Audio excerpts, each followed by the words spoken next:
Good day everyone! So sa video ito, ay tuturo ko naman sa inyo yung tungkol sa slope of a curve, tangent, and normal line. So bago ang lahat, nag-prepare ako ng problem dito sa aking likuran para pwede natin pagpraktisan. So let's analyze the problem. Find the slope of tangent line to the graph of function of x equals to 3x plus 3 over the square root of x at the point of 1 and 5. So function of x is equals to 3x plus 3 over the square root of x. So function of x equals to 3x plus 3, pataas natin yung x, and dahil square root siya, lalagyan natin siya ng negative 1/2. So f prime, the function of x, equals to, i-derive na natin ito pagdating dito sa baba. So 3 minus 1/2 times 3 x raised to negative 1/2 minus 1. So f prime equals to 3 minus, i-times natin yung 1/2 at saka yung 3, it equals to 3/2. Copy the x, raised to 1/2 minus 1.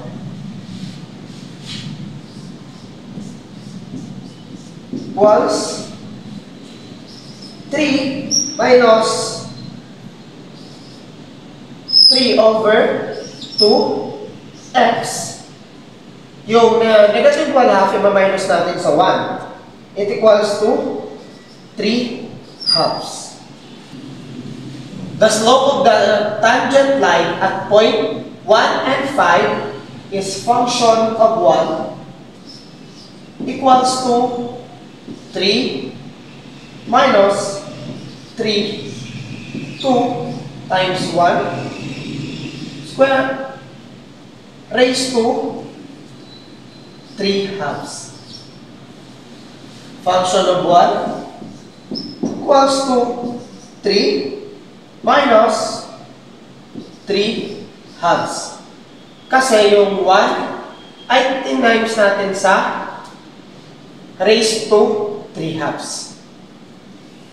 Next, function of 1 is equals to 6 minus 3 over 2 equals to 3/2.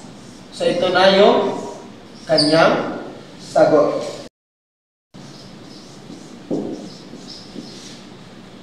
The slope of tangent line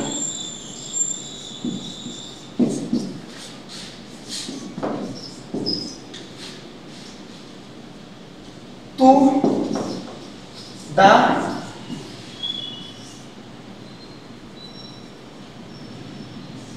graph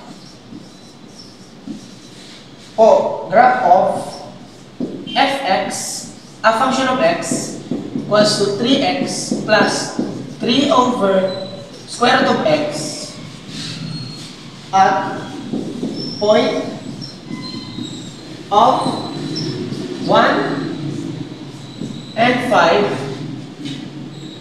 is 3/2. So sa ating solusyon na ginawa, ito na kanyang final answer.